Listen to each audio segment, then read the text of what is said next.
So getting started. So we have our event today, which was highly requested, and I was very looking forward to presenting this topic as well. Not just to present, but also to learn from my own skills and from my own clinical practice. So today we'll be discussing how we can incorporate acceptance and commitment therapy-based skills into applied behavior analytic techniques for learners with autism spectrum disorder. And we do have a lot to cover, so this is the reason why we have decided to break this overall event into parts. So we will start off by covering some of the objectives that we had outlined earlier in an email for everyone. I'll go through them again here. So we'll cover some of the objectives today, and the remaining objectives we'll get to at future Journal Club events. Let's get started. So one thing to kind of always keep in mind, as we always do in terms of behavior analysts in practice, as well as behavior analysts who, again, those folks who are training to become behavior analysts and who are practicing in this field as well, we have our ethical compliance code.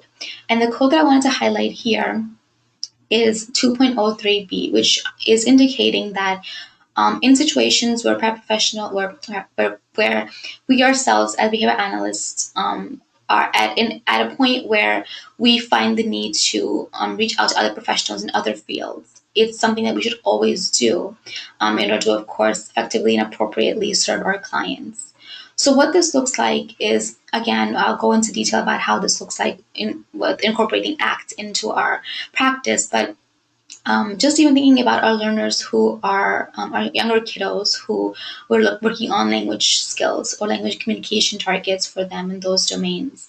Oftentimes, we'll work on different repertoires, taxing repertoires, demanding repertoires.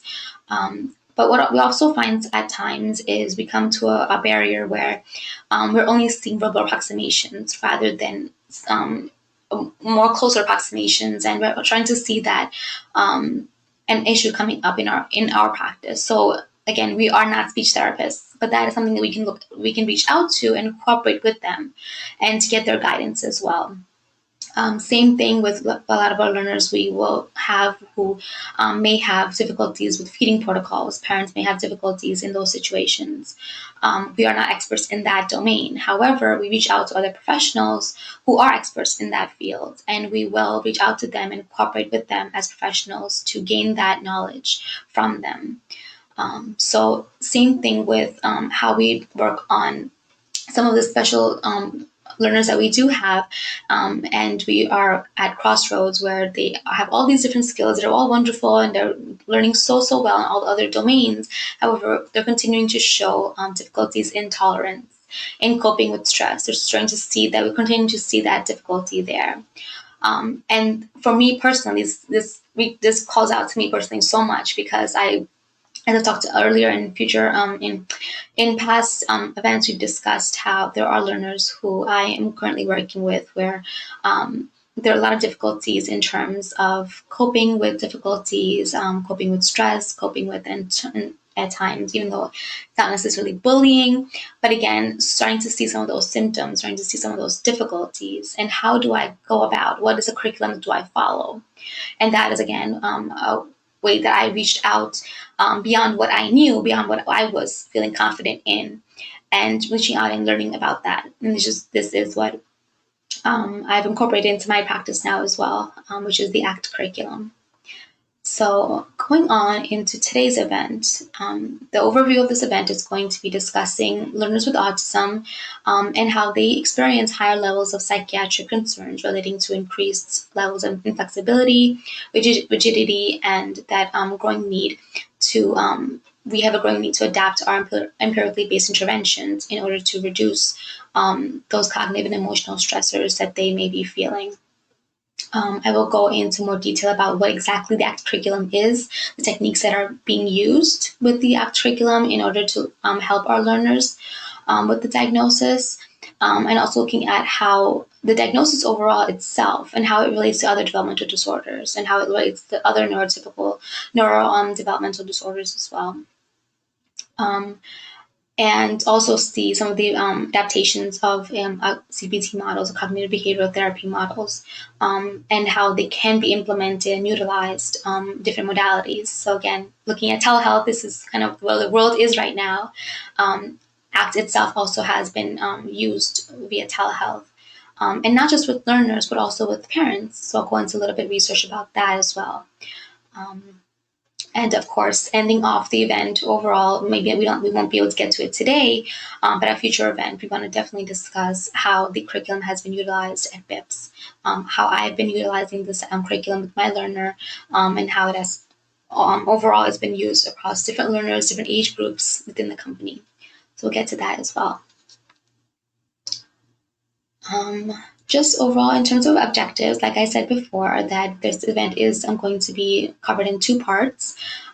So we'll try to get through objectives 1 through 4, even I think 4, where we get into some of these examples we might not be able to get to, but we definitely want to get examples from you guys and definitely hear some of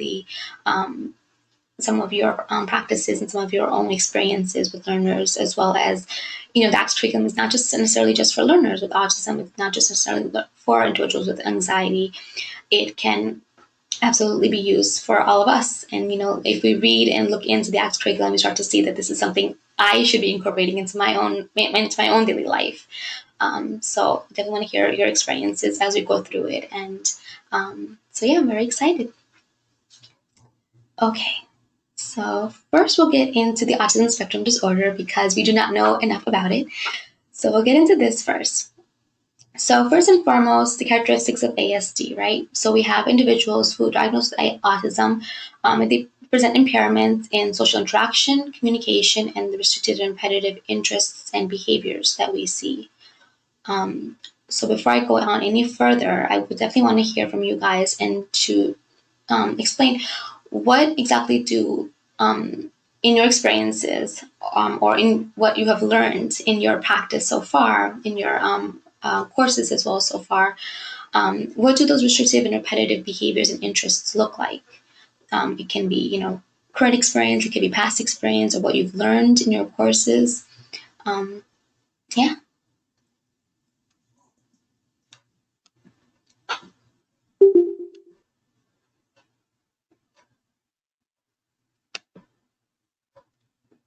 Yeah. So what exactly do you, when you think of restricted repetitive behaviors, or when you look back into this diagnosis, what do those restricted repetitive behaviors look like? How do they present themselves? Like routines. Mm-hmm. So basically when individuals are strictly following routines, or they need everything to be the same. So it might present that way. Absolutely, yeah, absolutely.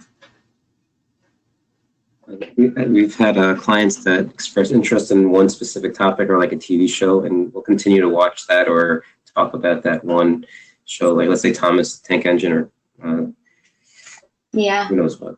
Absolutely. And then, everything in the home is Thomas Tank Engine, or it's a continuous speech that they will continue to engage in. All of those, absolutely. Okay. So 100% absolutely what you guys had stated is we definitely see those. And, looking into the restrictive and repetitive behaviors in autism, there are different components to it as well, right? So there is, again, that rule-governed behaviors, that following strict routine that is in place. And again, following that same pattern of possibly same pattern of thinking, same pattern of speech. We also start to see this experiential avoidance. So in situations that are uncomfortable, situations that have led to stress in the past, those are things that we begin to see our learners avoiding, engaging in, of course, avoidance responses. And we start to look at the function of behaviors, and we find that this is an avoidance response. Why is a learner, leaving the table, leaving the work area? It might be the avoidance response. For older learners, why do they steer off the topic? It is an avoidance response. We're discussing, about final exams coming up, and typically their response will be, let's talk about something else, and they'll engage in some form of an avoidance response because it has led to feelings of stress in the past. There's also that aversion of uncertainty, right? So again, the stress and all those factors, again, will lead to that feelings of uncertainty, not knowing what is happening. So they have that routine base and they have that schedule created for them, and that's what they're following. And that leads to that aversion of uncertainty. Don't know what's going to happen. I don't want to do it.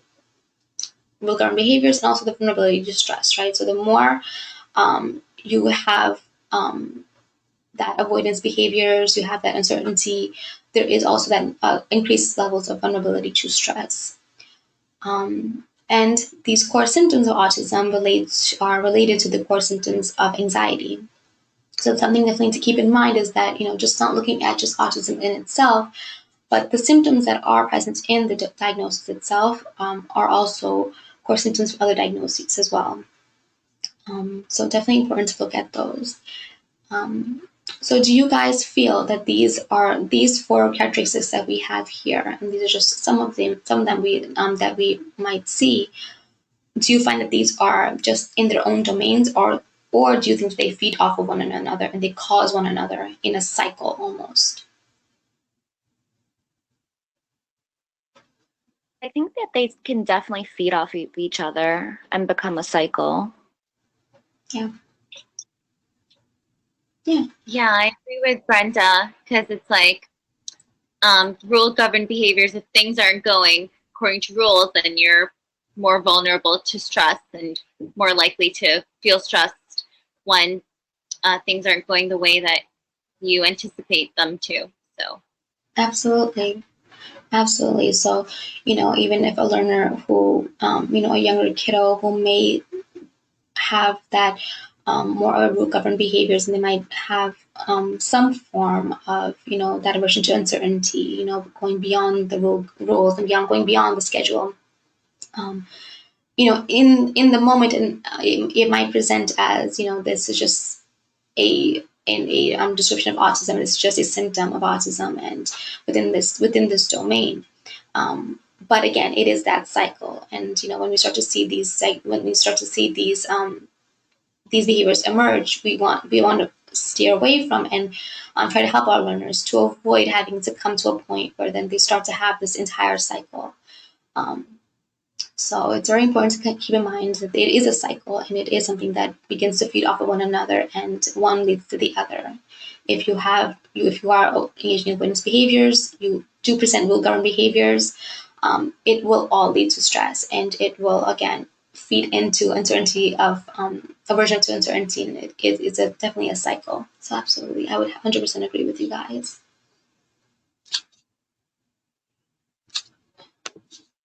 All right. So now going into a little bit more of autism and other diagnoses. So like I said already, that the core symptoms of the restricted repetitive behaviors in autism, they are also core symptoms of the anxiety disorder. But other diagnoses that also may present, and we have also worked with learners who have comorbid diagnoses, ADHD, Tourette syndrome, anxiety, and depression. So again, keeping an open mind that autism is not just in its own little box. It definitely presents itself in symptoms across many other diagnoses, as well as it occurs along with other diagnoses as well. Which kind of leads me into my further discussion of why the ACT curriculum was necessary and why it's needed in our practice. Okay. Now, another point to make here is deficits in executive functioning and what that looks like. So learners with autism also do present deficits in executive functioning. And what it is they will present difficulty in planning, implementation of strategies, the cognitive inflexibility. So again, very rigid patterns and wanting to have everything by routine, and impaired working memory and inhibition. And so all of these are, again, moving towards a committed action, moving towards an action and to follow through with what exactly I have a goal in mind and how do I get to that goal? Do I make a plan and how do I follow through with this plan and reach that ultimate goal? And that's where we're saying deficits in executive functioning. If that's a deficit that they're experiencing, they will have more difficult time to reach the end goal that we have in mind for them, or that they in themselves may have in mind. So just keeping these all these concepts in mind as we're looking into the autism diagnosis and the use of ACT with the autism diagnosis. Now, families of learners with autism, right? So here, just highlighting here that parents of learners with autism will report higher levels of stress than parents of typically developing children.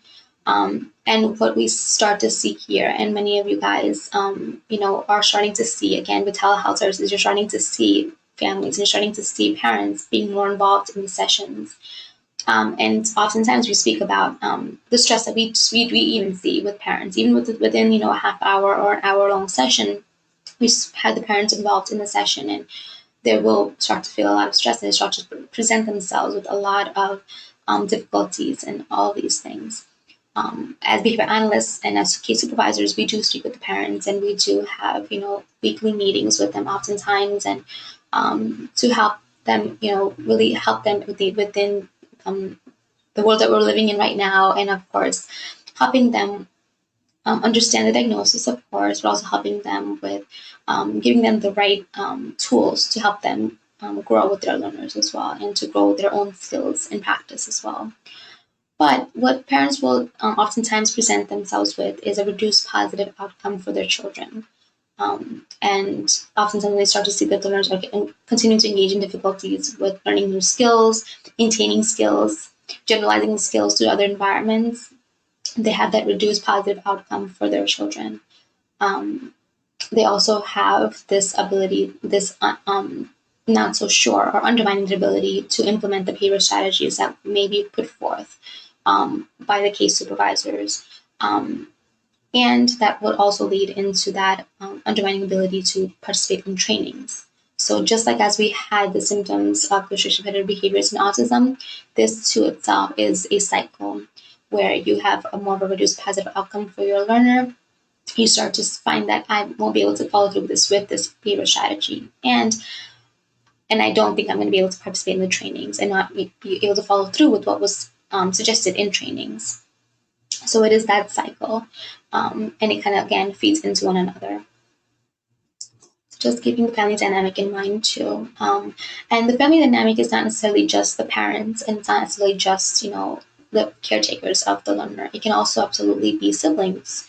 And oftentimes we do find that siblings are also very much impacted by the autism diagnosis. And they themselves also may definitely present some of these symptoms, as well as the stress. And a more reduced positive outcome for their siblings even. So absolutely. The family dynamic will definitely include not just the parents, but also even siblings and other caregivers as well. So previous strategies that have been used, just highlighting them here in terms of addressing these deficits within learners with autism. So there are no pharmacological treatment of the core symptoms of ASD. Behavioral treatments have included social skills trainings, adaptations of cognitive behavior therapy, and interventions typically have been developed with individualized, often intensive in-home clinic-based therapy with children. However, the individual interventions can be expensive, and oftentimes they're already difficult to obtain due to shortage of providers, especially in rural areas. It is very difficult to have providers be available and to receive these services. So just some considerations to keep in mind of what was used in the past and where we're kind of looking forward to, which is the ACT curriculum, which is the acceptance and commitment therapy. So what it does, I'll kind of go into a little bit briefly of what exactly it does, and I'll get into what it really is. So what ACT curriculum does is it trains explicit skills that encourage simple observations, and it increases tolerance of uncomfortable, rigid thoughts and behaviors. The goal of an ACT therapy is to increase psychological flexibility. While we will experience these negative or we all experience, of course, these judgmental experiences and thoughts.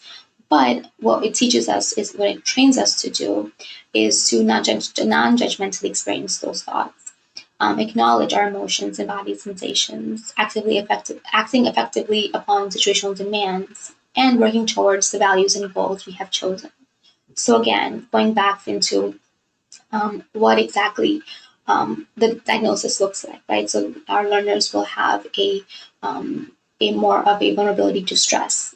And stress happens, life happens, but what this curriculum trains and what it teaches us is a tolerance of that stress and a being able to experience those stressors and being able to experience those thoughts, but not judgmentally, and acknowledge that these events are happening. This is happening to me right now. But how do I control it, and what do I have control over? And that executive functioning deficit that they may also experience, that having a plan in mind, but how do I get to the end goal? How do I reach that action that I have in mind? I have these values, but how do I get to that end goal? That's also another component that the ACTS curriculum also explicitly trains. The skills that it also explicitly trains.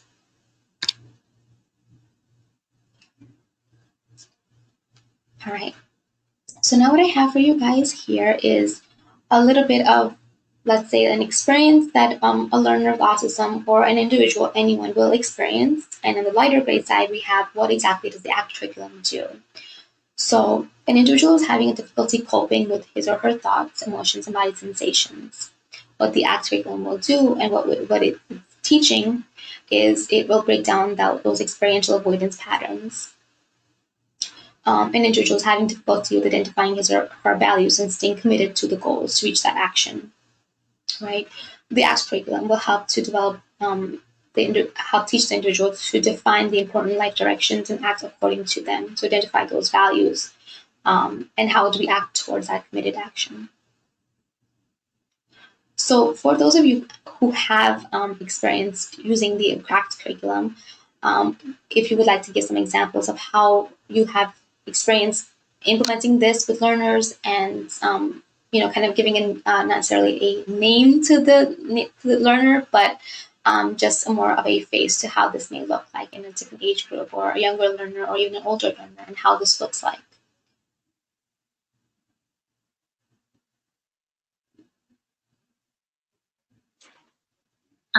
So Vanessa and I work with a learner who is 6 years old, who we are using the ACT worksheets with. We're up to worksheet 76, which we completed that on Wednesday. So he's worked on, as I assume the rest of the slideshow is going to show, like the different constructs, like acceptance, diffusion, all of those. So he's mastered a few of them. So we're like, I think almost close to halfway done, because there's like 180 of them. And it's nice. It's nice to do this with such a young learner, because his goals vary day by day, because he's very into like Pokemon at the moment. So some goals are like mastering, conquering the island of so-and-so Pokemon.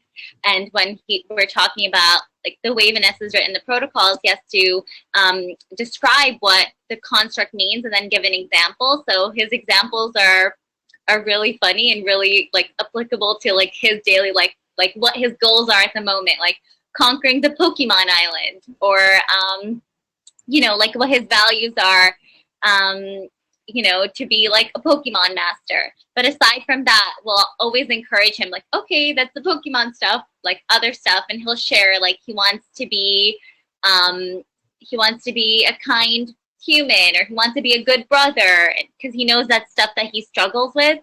So it's I feel like it's interesting doing this with someone who's 6 years old, because day to day you can see how like his values will change according to like his interests.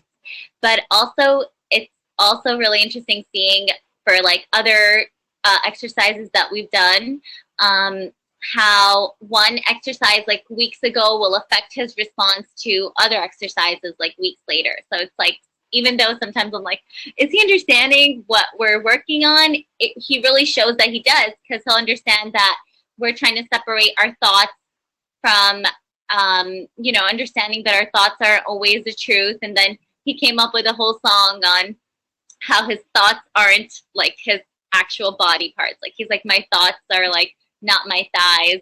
So like actually taking it literally, like, yeah, like my thoughts are separate. So yeah, just sharing a little bit about experiences that Vanessa and I have been having, and we have so much fun doing this with him. It's hilarious. Yeah.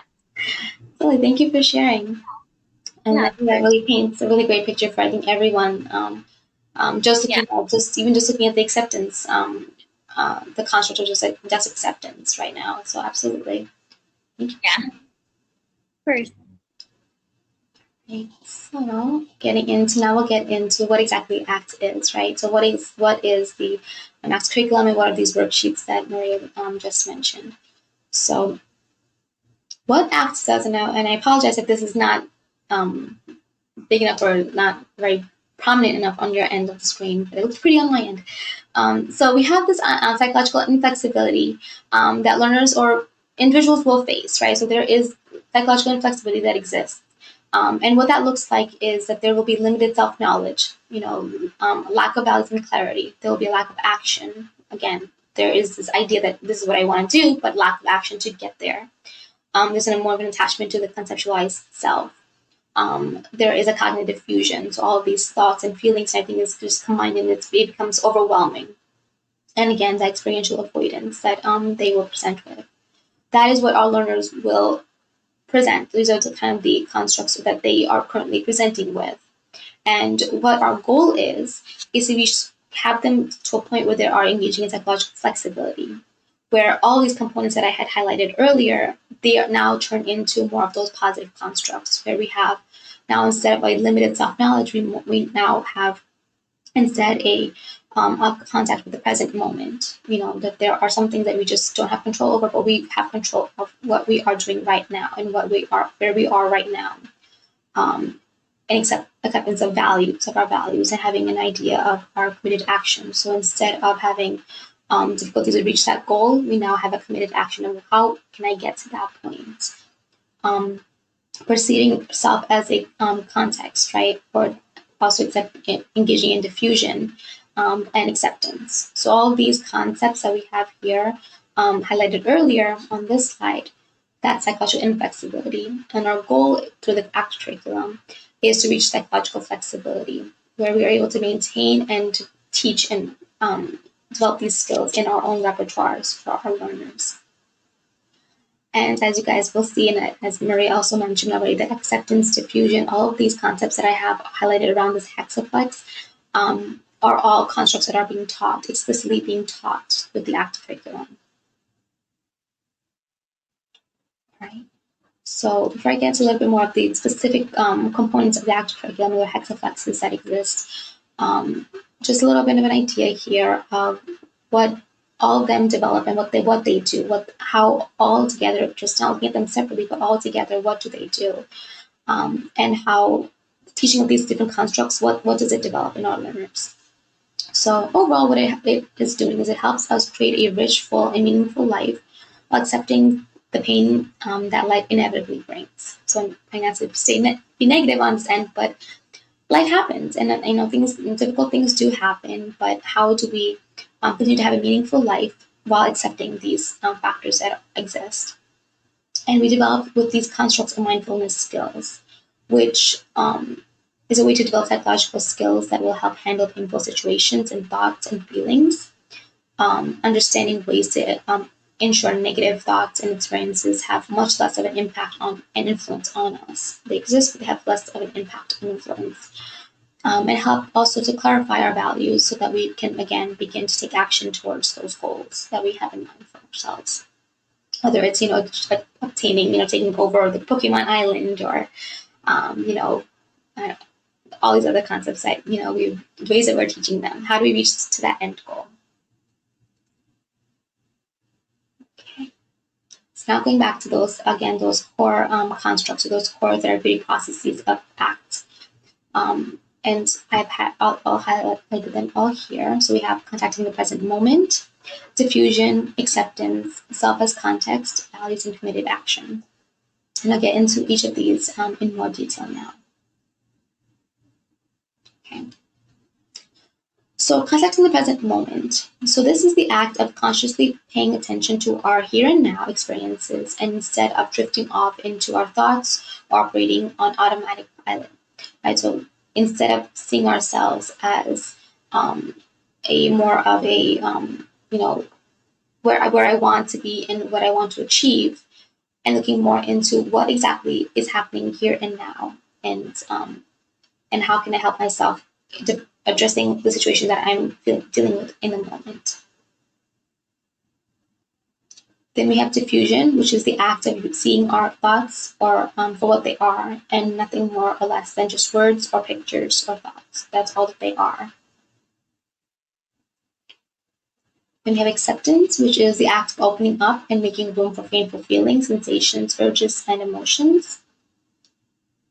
We have self as context, so this is the act of actually observing the self. So seeing ourselves as not someone who we're perceiving or we want us to be, but seeing ourselves as who we are in the moment, and seeing how can I become that person who I'm trying to achieve to be and get to that point. Values, so the act of acknowledging our values so that they give us direction and guide us on an ongoing journey to obtain that goal. And committed action, so taking effective action guided by our values that we have in place for ourselves. Okay, so like I said earlier, that I definitely want to break this event overall into different components. So already it's 9:30, just looking at the time. So what I'm going to be going into now is more of the research aspect of it. So how has the ACT curriculum have been implemented and used for learners in different populations, as well as different modalities that's been used. And then we'll go into more of how it is being used at BIPS, and how we can go into more examples specifically to our learners and within the company, and how we've been implementing this. So what I have here for you guys, the first article that I want to discuss is cognitive diffusion for reducing distressing thoughts in adults and with autism.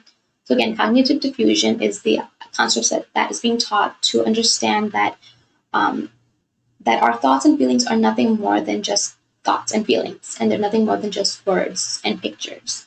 And to kind of come out of that mindset of having to constantly think about them and be stressed about it, instead of doing that, just putting them into words and saying, this is just a word.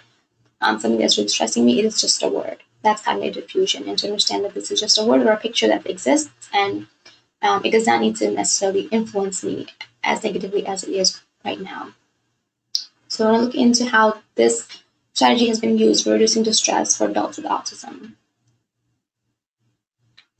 So what the study did was what their goals were is to characterize the relationship between cognitive fusion and psychiatric concerns amongst adults with autism.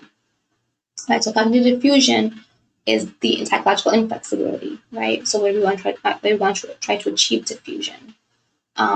Compare the effectiveness and feasibility of two very brief interventions for reducing cognitive fusion between neurotypically developing participants and participants with autism. And the way that they went about this is that they compared a cognitive diffusion technique to an active neutral distraction technique. So I'll get into this now, about these techniques look like, or how cognitive diffusion was taught, and how active neutral distraction technique was implemented. So the cognitive diffusion technique, what the researchers did was that they first educated participants that thoughts cause anxiety and distress, and if you allow yourself to believe a thought is literally true, again, these thoughts and feelings will become more apparent if you let them, and if you believe that they are actually true. So first, that the participants were educated on this, or they were told this specific line. And then participants were instructed to say the word milk out loud and to note the various perceptual qualities that emerged.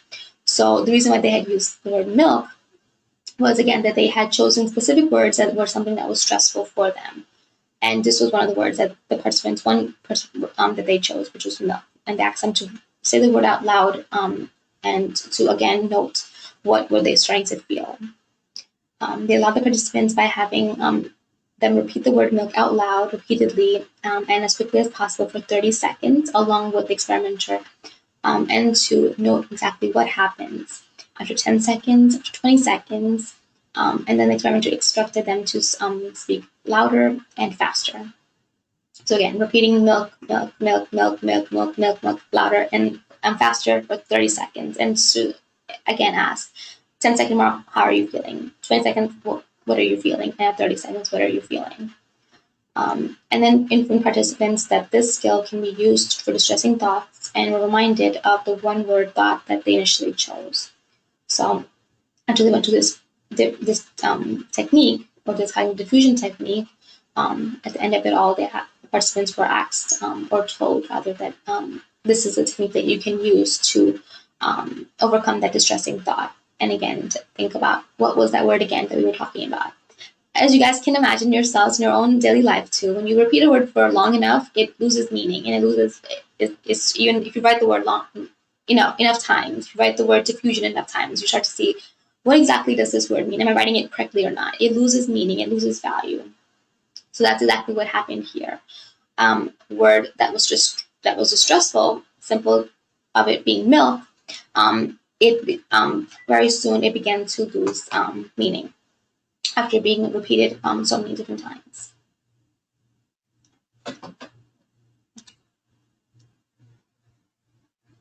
Okay. So, sorry, Rita, I have a question.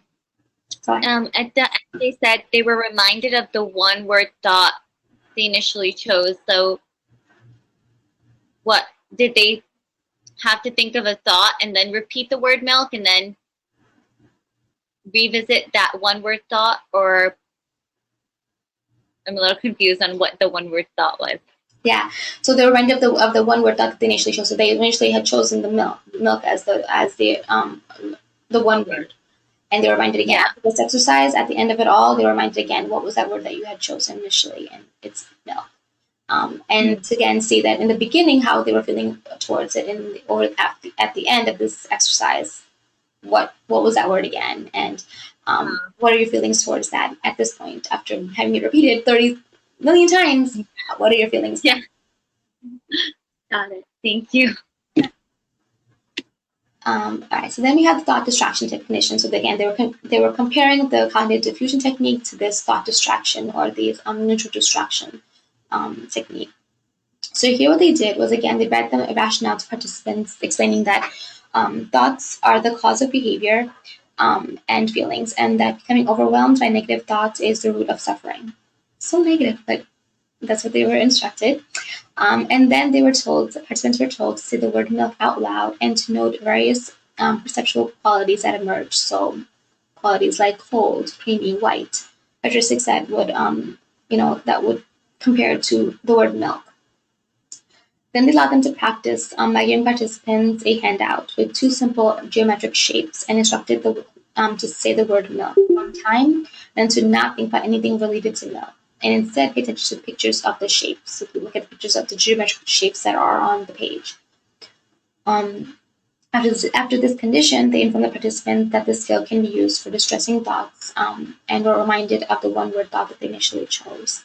So again, same concept here is pretty much steps 2 and 4 are the same, that they presented them with the word itself initially. They went to different practices, different techniques that were used. In the first one, they repeated the word over and over and over again. In this technique, they were shown a distraction. So they were shown a geometric figure or a shape or a picture that they were to look at to distract them from the initial thought. And then again, in the end, they were told, again, what was that word again? So these were two different techniques that they told them. One way is for you to repeat the word to a point where it loses meaning, and the other one is to distract yourself by looking at other aspects or other concepts rather than just focusing on the word itself. The findings of this research is that both techniques were similarly effective in immediately reducing the thought believability and thought discomfort. Distraction temporarily disrupts the effects of derived stimulus functions, right? So again, if you're being distracted by the stimulus in the moment, it leads to more or a less emotional distress in the moment. Whereas diffusion more directly impacted one's thought believability in the sense that it reduced the impact of arbitrarily derived stimulus function by bringing awareness on the actual process of thinking. So instead of distracting yourself from actually, which is what the distraction clinician did, is distracted them from that thought in the moment. Next day, 2 days later, they will go back to that idea. If that word, again, the word is milk, but again, imagining our learners and what those thoughts might be for our learners that we work with, that event or that stimulus, it could present itself again the next day. And sometimes it's not easy to just distract yourself from it. But instead, with defusion, what they did was they made them aware of the process, the way that you can teach, the way that you can in your own time, you can actually go through this process yourself. And it's a process of thinking, just putting yourself in a moment where you are repeating that word over and over again to a point where it does not have any meaning anymore to you. So instead of distracting yourself in the moment, you can repeat it to yourself in a way that, again, it could be verbally repeating it, it can be writing it down over and over and over again where it loses meaning to one point. Again, you start to see that instead of that this is a thought and a feeling, it's just a word, it's just a phrase. And that's what they found that with the diffusion technique, it was more directly impacting their own believability of the event actually having an impact on them, a negative impact on them. But that was really interesting to see. And again, this was work with adults with autism, and it just compared to two different techniques, and it highlights again that there are other techniques that are available, but others like this one here, it's more of a distraction technique, whereas diffusion is more of a process of actual thinking, and it's a process that can be done. Once that skill is taught, it's a skill that can be implemented in their daily lives. That it influences and it impacts again that individualized thinking. It impacts their ability to address those difficult situations when they come up for themselves, rather than needing something or someone else to help them through that process.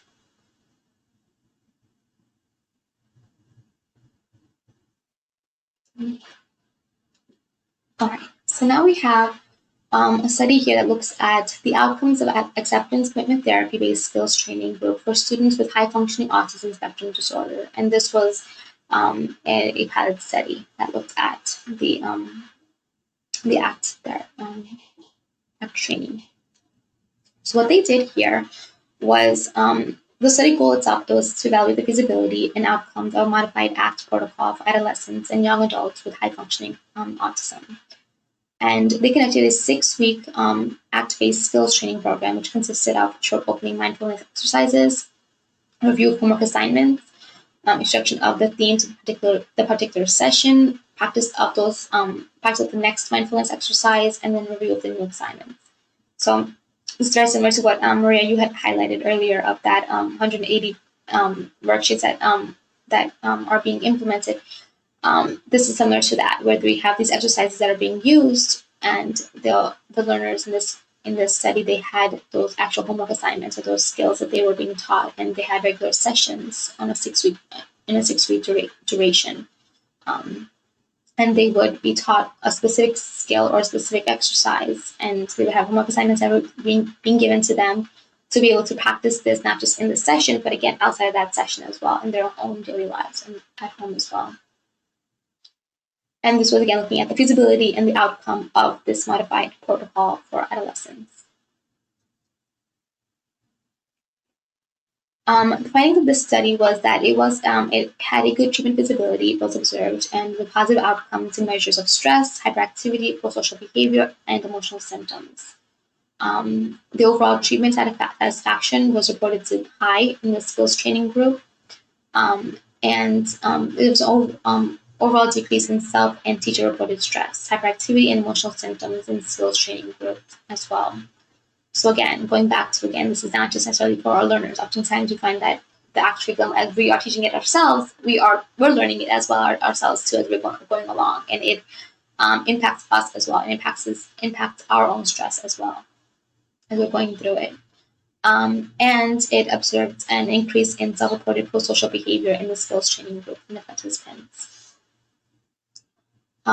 So overall, what this study helped us to look at is, this was a pilot study looking at just the ACT curriculum for adolescents with the spectrum disorder, but it adds to the literature that empirically supports the ACT as a valuable approach for not only adults, but also for children and adolescents.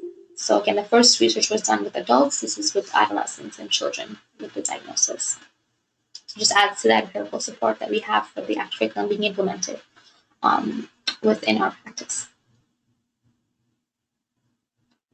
And lastly, what I have is evaluation of online training programs to improve family routines, parental well-being, and the behavior of children with autism. So this kind of hits on two different targets I want to discuss here. One is the use of protocols that we have in place via a telehealth model, and incorporating the family-based skills that we need to always think about. That again, the spectrum, the disorder itself is impacting a family dynamic, and how can we help to increase social interaction within the family. Yeah. So this is something that this is a research that looks into specifically those two different things. So the goal of this study was to identify whether a telehealth model serves as a feasible, usable, and socially valid method of delivering effective instruction and support to parents on topics of child behavior, building family routines, and stress reduction. And the procedure that they had used was once a week for 3 weeks, parents met online with their training group with two autism parent training instructors or educators for 90-minute synchronous online sessions where they had instructions, discussion, and problem solving. And what they did here was that they combined the practices of ABA and ACT with ACT and optimism training. So they had implemented a modified version of the ACT curriculum for this research study. But again, to see whether or not it was feasible to have it being presented on an online medium for parents, of course. And again, parents have obviously so much also going on. So is it feasible to actually implement this with them? And is it effective as well? So what they found was that there was evidence that blending the two evidence-based practices is beneficial. The program could, of course, be administered to improve parent knowledge and help parents address behavioral concerns more effectively within the context of their daily lives. So instead of having it be that they come to a specific location, and again, it's not always possible, or have to spend so much money, it is a more of a model that can be presented on an online format. It is presented to them in a more practical manner. So then this is something that they can attend synchronously for once or twice a week, and it doesn't take too much time out of their lives. And it will, of course, make a really big impact on their practice in their own daily lives. As once they leave that session, in that synchronous session, they are able to practice those skills with them as well. And the training can be developed in this online manner and efficiently being developed and presented in this manner. So that's what findings of this study was. So again, it shows that even though in the past we have had behavioral sessions being done in person, it can be done over an online medium such as this, and not necessarily just for our learners, but also can be being delivered in a blended format for parents as well. Okay, so now the last thing that I want to just highlight here, and it kind of will tie into when we next time pick up on this content, is measures of ACT effectiveness in previous research. So one thing that I want to definitely highlight in our presentation here will be that the way that we have incorporated ACT into our practice and our clinical practice with our learners, and how we are able to measure the effectiveness of ACT. That will be in comparison to how it has been measured in previous research. So I'll get into that now. So with Maisel in 2019, the research that we looked at earlier, again, they're looking at that comparison of the distraction technique versus the cognitive diffusion technique. Their dependent measures that they were looking at was the depression, anxiety, and stress scale. They looked at the Autism Spectrum Quotient, the cognitive diffusion questionnaire, the believability of anxious feelings and thoughts questionnaire, thought believability, and thought discomfort.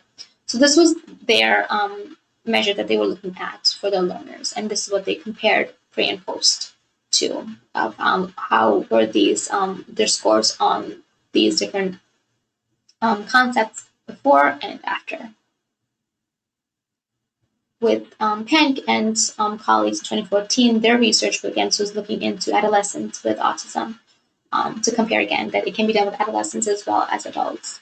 They looked at the feasibility of this, again, whether or not it was able to be implemented, and how easy it was to implement this in itself. We looked at also the stress survey schedule, the strengths and difficulties questionnaire, and the Becker inventory.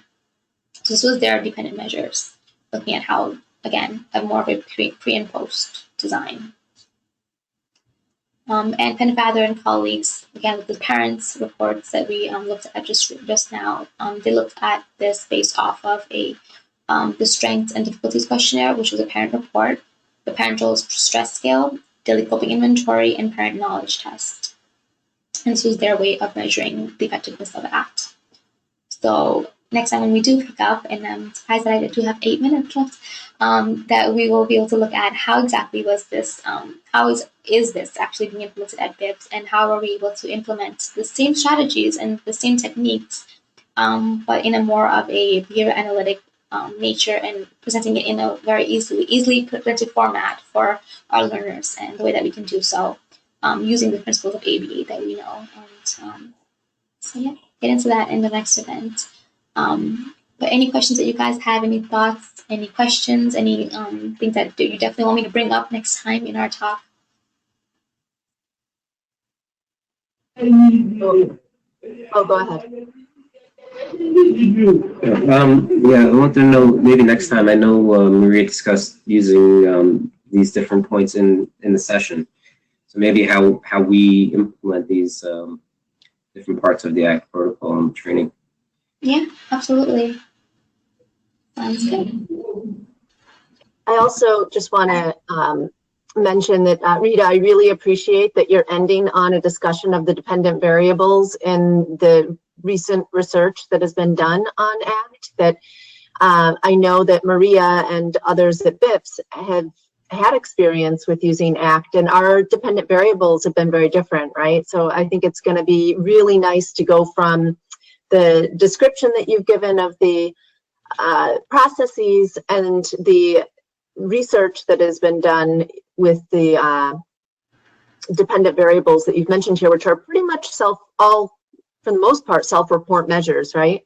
And we at our company have really taken our skills as behavior analysts in training and paraprofessionals, and basically, like we do with any skill, we take baseline data on some dependent variables. So for example, if we're looking at a client understanding these constructs, so that then we can work on them practicing exercises, right, that hit on these constructs, we can take baseline measures, right, on their understanding. And so I think that the application that we've used here at BIPS is really fantastic. And I'm really glad, Rita, that you decided to delve into the research on this and start with a description there, right? And I think it's fantastic. I think you did a really good job describing the constructs as well as the research, and I'm really excited to have the next meeting and discuss the use of this at BIPS. Terrific presentation, well organized. I wish ACT had been more developed when I was doing therapy with high functioning folks. One thing I noticed, you mentioned anxiety a lot and depression, but the one emotion that I found really prevalent in the high functioning folks I worked with is anger, and which is we see in the younger kids as aggression and destruction and that kind of thing. But an awful lot of the work with verbal people was their anger, and it was usually based on what appeared to me much more rule governed than consequence governed behavior, which I think is prevalent in autism. If there's any chance, and if there's any research on dealing with anger, I'd like to see that. Absolutely. Yeah, and just to comment on that, Dave, there is one learner that we've implemented some ACT exercises with, who definitely exhibits behaviors that would be characteristic, let's say, of an individual who is exhibiting signs of anger, and that being manifested in property destruction and aggressive behaviors and so on. So yeah, we'll definitely get into that in more detail in the next trainings. So I do have a questionnaire for you guys, just like I did last event. I'll send it out to everyone shortly in an email. So if you haven't, give your thoughts now, I'll definitely look at the thoughts in that questionnaire afterwards. So thank you so much, everyone. Any other thoughts, please let me know, and I will see you all very soon. Thank you.